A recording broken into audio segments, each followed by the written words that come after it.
Apa yang paling susah nggak? Scene mana yang paling susah? Fighting sebenarnya susah banget, tapi yang lainnya mungkin di drama-dramanya sih.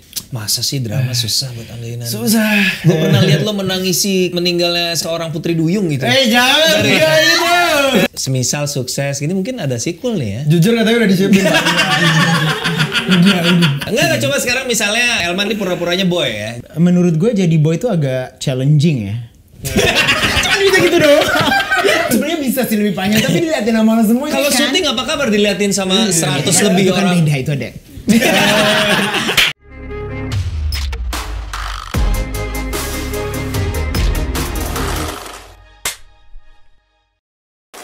Terus apa yang terjadi ketika reparty? Dia nih kayak wow keren kerja lu belum aja mulai. Apa tuh namanya kayak golf car gitu kan. Gue nanti mau kesini. Gue masih sampai Rebecca Clover yang jadi Ina kerja lu laki.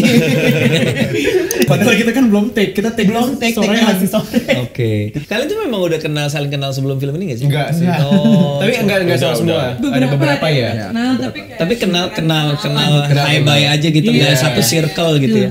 Ya tapi jadinya maksudnya ngelihat chemistry kalian di sini kayak udah nggak percuma gitu, ada proses reading yang panjang, kemudian syuting kayaknya sekarang udah ngejel banget, jadi hopefully di screen juga kelihatan chemistry-nya gitu kan. Amin. Itu yang kita harapkan sih teman-teman. Iya. Gengnya Boy di luar dua ini ada lagi Soibnya. Bertiga. Memang ini ya trio ini ya. Ina. Ina itu adiknya. Adik aku. Oke.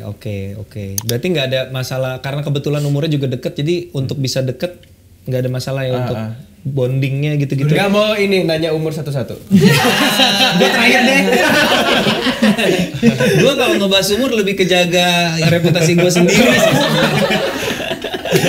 Jangan bahas umur. Nggak tahu, maksud gue challenging nggak untuk bisa bonding yang make people believe that you are close friends gitu. At first aku sama Angga kan kita cuma berdua kan, kita cuma ngobrol-ngobrol aja gimana kita persahabatannya kita kayak gimana. Terus dia nongol jadi deket beneran kita. Pemersatu bangsa. Tapi juga emang butuh banget di industri film nih, maksudnya kita dapat kesempatan untuk reading lebih dari 1 bulan. Betul. Ya. Dan which is langka ya. Which is langka. Tapi seharusnya normal gitu. Betul. Kenapa kita cuma reading seminggu, malah kadang ada yang 3 hari gitu. Jadi dalam kesempatan masa disebut, jangan kesebut. Masa disebut. Awas. Pasti kan orang masa depanmu masih panjang. Awas. Dan pasti kan orang media tuh sering nanya, oh ya kalian nongkrong di mana atau enggak misalnya kalau kita lagi lunch break atau apa pas lagi reading, itu kita kesempatan ngobrol lama banget, dan setelah kita kelar reading kadang kita masih nongkrong. Oke, itu sih sebenarnya nongkrong di luar reading itu ya yang sangat penting untuk bonding ya. Tapi menurut gue acting coach kita juga termasuk yang pinter banget bikin bondingnya itu. Siapa tuh acting coach waktu itu? Susilo Badar. Pak Susilo Badar. Jadi setiap kita pun lagi nunggu syuting ada beliau, terus kita main magic. Black Magic. Gue kira lu mau ngomong magic tissue lo tadi apa itu bukan ya? Itu lain-lain. Iya jadi kayak Black gitu. Magic, White Magic. Ada yang belum ngerti sampai sekarang. Aku udah ngerti. Oh udah ngerti akhirnya ya. Kelar syuting baru ngerti. Kelar syuting 1,5 bulan. Lama ya. Nah, tapi kalau terlalu deket kan lo harusnya musuhan. Kalau lo akrab di real life tuh gimana? Malah ini aku nggak ada scene sama mereka, cuman sama Boy atau nggak ada Andinya dikit. Ya, ada Andinya dikit tuh gimana linkingnya doang. Ada Andinya dikit. Kita ngobrol basa-basi ada Andi gitu. Kita ngobrol basa-basi aja sih jatuh ya. Maksudnya kita nongkrong tapi cuma di tempat reading doang di kantor. Oh. Dan 2 kali aku syuting sama dia, dua-duanya Project MD, dua-duanya aku jadi antagonisnya dia. Sebelumnya apa tuh? Sebelumnya ada horor. Sunyi, ya. Sunyi tuh remake Korea ya. Betul. Salah ya. Iya. Remake juga. Remake juga ya. Remake juga. Ya nggak apa-apa. Ya, Hollywood juga gitu. Hollywood juga gitu, tenang aja. Di sini siapa yang baru pertama kerja sama Sanung Bramantio, semuanya kah? Wow, lu udah pernah ya? Sedikit tapi partnya di Habibie Ainun 3. Oh iya. Tapi cuma Gue juga Habibie Ainun 3. Itu gue sama Irsyad tuh harusnya ada scene yang kayak ngobrol sama Ainun ini tuh, but karena situasi kondisi hari syuting akhirnya nggak jadi, terus jadinya cuma ada party gitu. Beda nggak sama Angga. Tapi habis ini dia lagi loh sama Mas Hanum. Langsung sih calling lagi. Udah sempat udah syuting. Oke. Gimana nggak jadi lead di bawah asuhan Mas Hanung yang gue pengalaman terdekat sama Mas Hanung waktu gue Habibie jatuhnya juga. supporting lah ya, mungkin main supporting di Habibie Ainun ya, tapi kan gue intensitasnya tentu tidak seperti dia dan Reza gitu, tapi ya gue menyaksikan dari dekat bagaimana dia bekerja itu amazing sih. Pengalaman lu gimana? Sama sih, amazing banget. Dan apa ya, Mas Hanung tuh menurut gua ngayomin banget sih. Iya. Khususnya di project ini mungkin karena bagi kita semua ini salah satu project yang sangat-sangat besar dan sangat penuh pressure gitu. Jadi bener-bener total banget dari semuanya. Bahkan aku senengnya itu Mas Hanung tuh nggak pernah bikin aku jadi malah makin pressure sebenarnya di lokasi. Dan itu yang sebenarnya aku takutin dari awal gitu. Gimana kalau misalnya gue dapet pressure, apakah gue sanggup untuk menampungnya, karena gue kayak aku tuh gampang overthinking gitu loh. Ya, dan zodiak banget ya Anda ya. Dan pas awal-awal pas mesti reading gitu-gitu kan masih belum tahu kira-kira pola kerjanya Mas Hanung kayak gimana gitu. Dan baru tahu pas ya syuting hari pertama, dan untungnya Mas Hanung sangat baik sih di lokasi. Nggak marah-marah. Nah itu kebetulan. Gue nggak tahu nih apa mungkin karena Mas Hanung, maksudnya apa namanya project-project yang dulu tahun 2000-an aku dengernya gitu marah-marah. Temperamental ada lah kalanya. Ada kalanya. Menurut gue passionate people are like that. Susah untuk orang-orang yang very passionate untuk lo berharap mereka selalu chill itu nggak mungkin. Dan kayak misalnya it's only human lah. Katanya chef kalau misalnya di dapur harus jadi dictatorship. Director di lapangan juga mungkin kayak gitu juga atau enggak? Ya itu style ya, style directing mungkin beda-beda. Cuman maksud gue untuk menjadi ada kalanya snap dan temperamental, menurut gue itu wajar. Nah cuman di sini kayaknya enggak, yakin? Atau lu nggak tahu kali? Iya, mungkin nggak ke lu, karena takut lo jadi kenapa? Singkat dikit lu nggak ada? Ada nggak? Mungkin ada 1-2 kali. Gak ada sama sekali. Gak ada Apalagi ya? gue yang baru gitu kan, masih bego sama blocking dan segala macam. Malah dia kayak sini. Aku kasih tahu ini tuh gini pokoknya kalau lompamanya begini nggak ngeliat kamera, lu berarti out of frame gitu, lu ketutupan gitu. Oh, kalau lu nggak bisa lihat kamera, berarti kamera nggak bisa lihat lu. Iya. Gitu kan? Tegesnya masih ada sih. Tegasnya masih ada, tapi maksudnya kayak karena kalau aku kan dari dulu udah dinyanyi gitu kan, jadi udah terbiasa lah sama yang kayak gitu, pressure yang kayak gitu-gitu. Coba nyanyi. Nyanyi dong dikit, kan kita pengen tahu Alman kalau nyanyi kan. Catatan si boy dong lagunya. Terserah boy. Iya. Terserah boy. Wih. Ku hanya mengingatkan, jangan salah melangkah. Oh, ada kamu boy. Gokil, serba bisa ya. Oke, Angga sekarang. Jangan kayak giliran. Briefingnya kayak gitu. Ini konsepnya. Oke, gimana Mas Hanung? Balik lagi. Pengalaman berapa nih? Pertama ya? Pertama. Ya aku kebetulan kena semprot dikit. Tapi bukan maksudnya gara-gara blocking sih. Gara-gara aku maksudnya kameranya deket banget sama muka aku, terus lensnya juga kelihatan banget aku kebanyakan gerak gitu, dan kita scene action. Tapi itu dilematis ya. Kadang-kadang gue juga I feel for the actors gitu, kayak kalau bilang jangan banyak gerak pasti distracting fokus sama serba salah. Tapi masalahnya jadi aku ngertinya kenapa Mas Hanung nyemprot aku, soalnya udah diingetin beberapa kali gitu. Dan lu masih aja. Jadi scene action. Ada. Apalagi scene action. Tapi scene action itu ada, kalau di trailer kan ada berantem tuh. Berapa kali sih kalian berantem gitu? Aku total scene di filmnya ada sekitar 8, setengahnya mungkin action. Berarti lu usus kalian ada latihan koreo, latihan martial art dan gitu. Panjang juga itu. Yang gue suka di sini tuh emang udah lumayan dipikirin gitu loh, sama kayak kira-kira setnya bakal kayak gimana gitu. Kadang-kadang kan kalau ada beberapa part yang misalnya kayak diproduksi, ya udah kita coba aja deh gimana latihan-latihan. Iya. Gitu. Itu scene bagus sih. Yang gue suka yang kamar mandi. Toilet juga salah satu favorit. Itu menurut gue belum nonton. Kalian ngomongin kita nggak dianggap di sini. Dan lumayan challenging karena itu sebenarnya toiletnya tuh kayaknya toilet beneran. Terus di set, tapi setnya tuh kayak nggak siap untuk adegan fighting sebenarnya. Dan beneran hancur. Beneran hancur-hancuran jadinya. Waduh. Dan sedangkan itu tidak diharapkan gitu, karena kan udah continuity ya. Iya. Jadi kita kalau mau riset gimana, dilem dulu itu. Iya. Jadi pintunya sampai rusak gitu 2 kali deh kalau nggak salah, pintunya rusak. Temboknya jebol. So kayak Terlalu bersemangat. terlalu bersemangat. Alhamdulillah, jadi bagus. bagus. Iya. Tapi gue lihat dari film yang gue inget banget Desember tahun kemarin tuh ada film Argantara kan ya. Iya. Nah itu kan juga film itu juga. romance yang bumbu actionnya digarap dengan cukup serius gitu. Iya, Jadi iya. menurut gue ini ketika itu muncul, ini combo yang menarik juga menurut gue. Iya. Penonton bakal gimana ya ini romance tapi ternyata 1 jutaan kan ya penontonnya Iya, itu iya, Argantara. iya. So, Udah terpikirkan nextnya. kalau nodongnya ke situ. Gue maksudnya mau ngebalikin kalian harus 1 juta juga loh. harus. Tapi yang ngomongin soal duit ya, ketika gue lihat trailernya, uset ini film mahal banget sih. Kelihatan banget ini film mahal, kelihatan banget. Tambah berat ya? Kelihatan dari hal-hal kecil kayak pemilihan props, pemilihan ruangannya, kamarnya. Pemilihan Angga. Udah pasti kalau itu. Iya, gue dengar karyawan ini nggak gajian 2 bulan. Jadi apa yang paling susah nggak? Scene mana yang paling susah? Ada nggak di trailer? Fighting sebenarnya susah banget, tapi yang lainnya mungkin di drama-dramanya sih. Masa sih drama susah buat Angga Yunanda? Susah. Gue pernah lihat lo menangisi meninggalnya seorang putri duyung gitu. Jangan Lo tau gak? Nih, true story ya.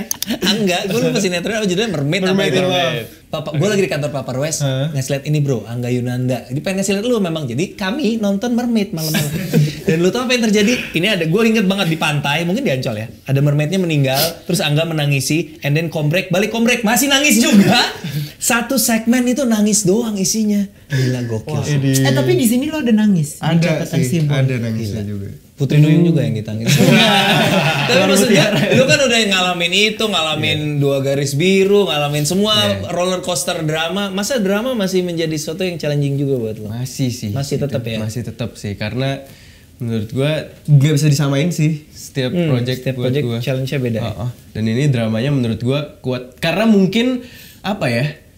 Mas Hanung kan kuat banget di drama Iya, ya. betul. Dan itu yang kayak gue bisa rasain banget gitu gimana kalau dia lagi mengolah sequence drama itu. Serius gitu. banget ya, apa? Ngulik banget iya, ya, hands on nguliknya ya. gitu. Dan itu yang menurut gue jadi berat detail-detail yang apa ya, yang sebenarnya kayak gue nggak pernah pikirin lagi sebelum-sebelumnya, film-film sebelumnya. Gue pas kalau lo ingat Rudy Habibie itu ada adegan yang ketika akhirnya Reza sama Chelsea harus berpisah di stasiun kereta tuh. Gue pas ngelihat mereka berproses bertiga kayak untung gue bukan Reza Rahadian gitu kayak capek banget gitu, serem gue ngeliat. Gila susah banget. Emang ada scene yang drama gak sih yang lo harus bener-bener di luar dari lo nyeletuk nyinyir bercanda dan jadi icebreaker gitu, lo ada scene yang dramanya gak sih? Bukan drama, jadi di sini Kelakuan lo yang drama.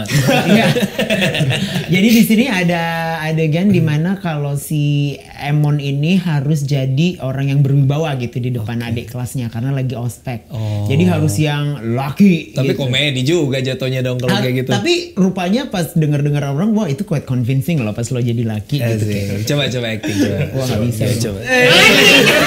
Gue cuma bisa politik doang. Modal ngangkang doang. Kita ganti peran. Enggak coba sekarang misalnya Elman ini pura-puranya boy ya. Jadi gue tanya Elman gimana jadi ceritanya? Gimana meranin boy, gimana meranin boy? Menurut gue jadi boy itu agak challenging ya. Cuma bisa gitu doang. Cuma bisa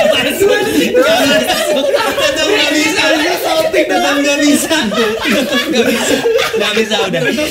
Tapi abis itu gue sebenarnya bisa sih lebih panjang. Tapi diliatin sama lo semua dan lo udah tahu. Liatin tabiat gue kalau kan. syuting apa kabar diliatin sama 100 lebih Itu kan orang. beda itu ada. Ada cien-cien. Jadi ini mungkin kalau semisal sukses gini mungkin ada sequel nih ya. Jujur katanya udah disiapin. Pas naikin kontrak udah dibilangin bahwa gimana kita gak stres. Di awal ya. 1, 2, 3. Trilogi. Jadi please nonton ya teman-teman ya. Please nonton. Tanggal 17 Agustus. Tapi ya maksudnya kalau ternyata prosesnya semenyenangkan itu, I mean sequel should be something nice lah ya kan, fun kan.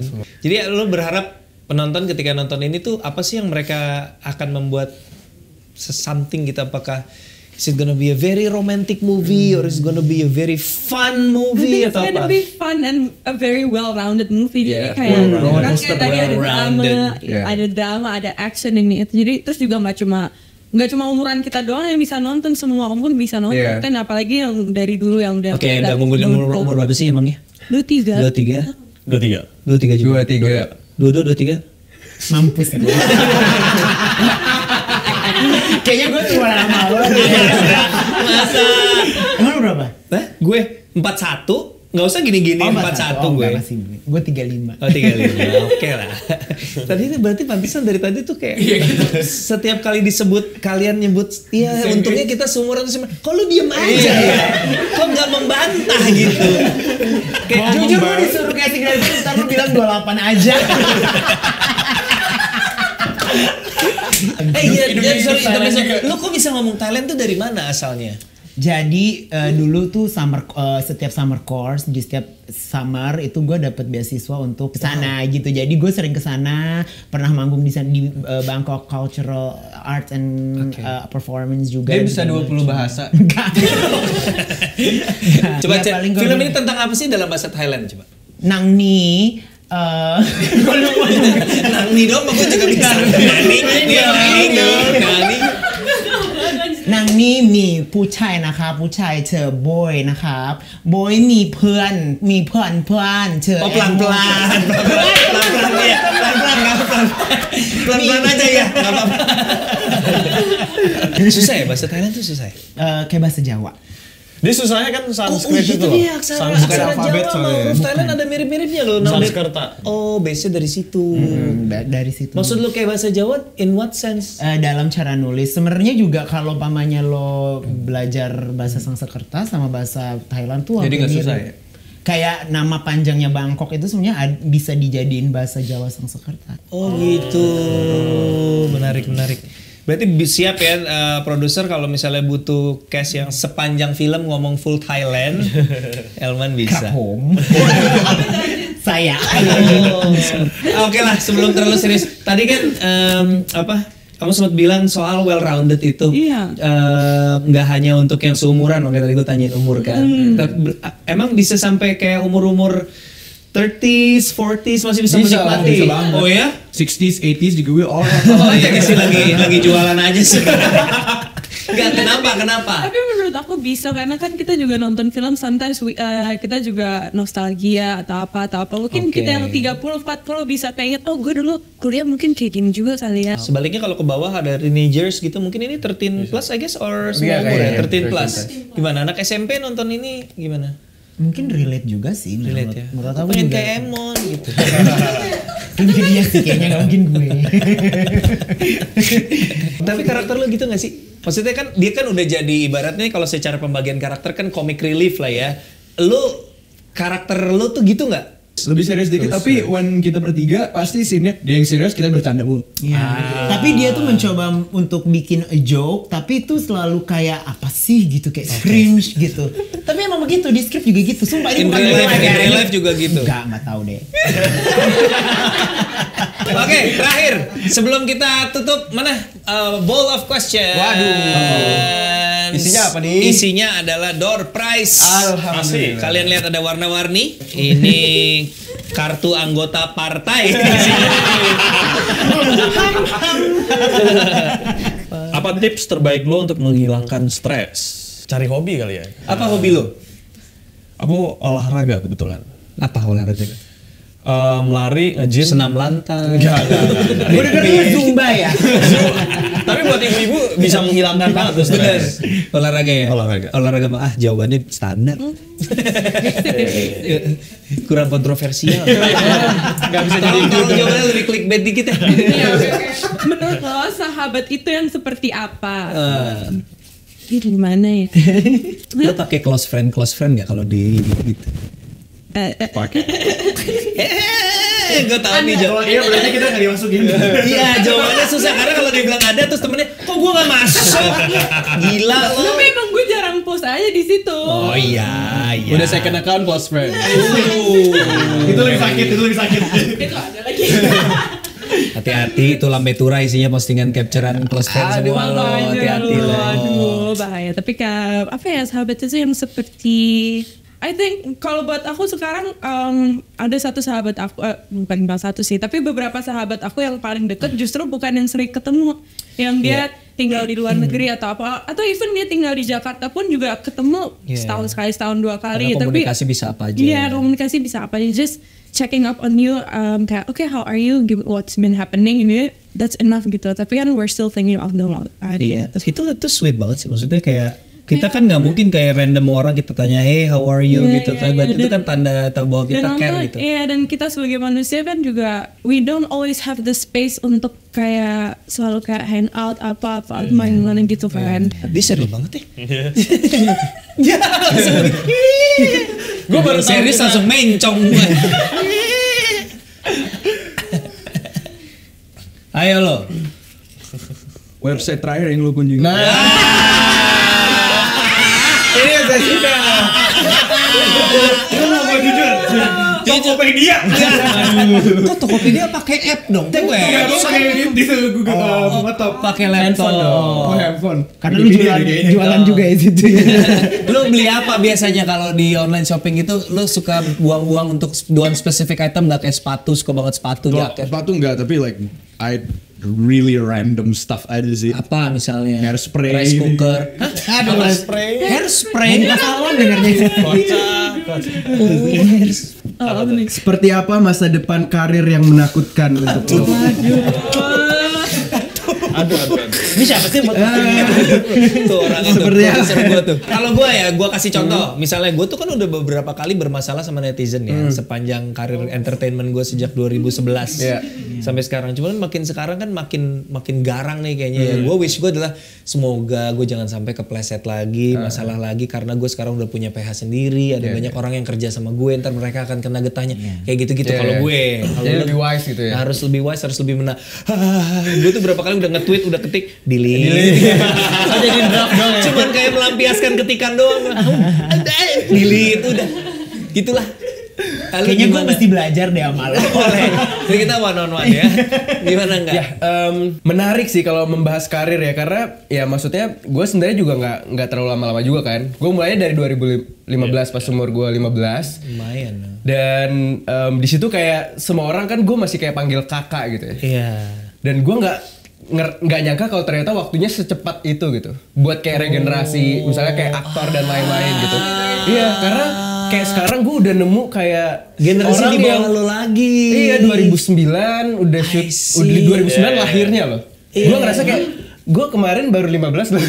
Kenapa gue sekarang udah tua banget. Jadi kayak gue sekarang nggak tahu bahkan kalau ternyata mereka lebih muda dari gue. Gue kayak selalu manggil mungkin kayak dia kakak atau kayak gitu loh. Jadi aku lahir 2004 kak, kamu 2005 kak. Oh cepet banget ya ternyata. Gue nggak nyangka bakal secepat itu sih. Jadi ketakutannya dengan kata lain ya tergusur gitu Tergusur ya.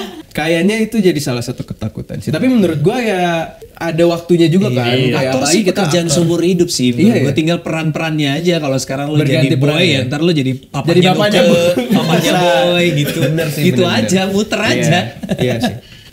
Oke, terakhir. Apa nih? Oh, apa ketakutan fobia yang menakutkan lo saat ini? Fobia. Lo punya fobia? Gak ada sih so far ya. Gak ada fobia. Sama kecoa gue takut banget. Kecoa tuh ada fobianya ya? Lebih enggak takut sih. Kalau gue claustro, gue ruangan sempit gitu, gue nggak nyaman banget gue ruangan sempit gitu. Jadi kalau syuting diharuskan sempit. Gue terakhir kali ngalamin tuh ini, lu tau nggak? ATV di Ubud tuh ada yang lewatin terowongan gitu. Terowongannya tuh bener-bener seukuran ATV-nya. Jadi bener-bener segini di atas. Kiri kanan semuanya terowongan dan keluarnya kan masih di depan. Gue nih kalau tiba-tiba mogok atau tiba-tiba runtuh, aduh gila itu. Itu gue facing my fear banget tuh waktu main ATV di Ubud tuh kayak aduh gitu. Kalau gue lebih mungkin kayak gue tuh orangnya kayak overthinking banget juga kan. Harus. Nah itu kan cuma beda 2 hari sama dia.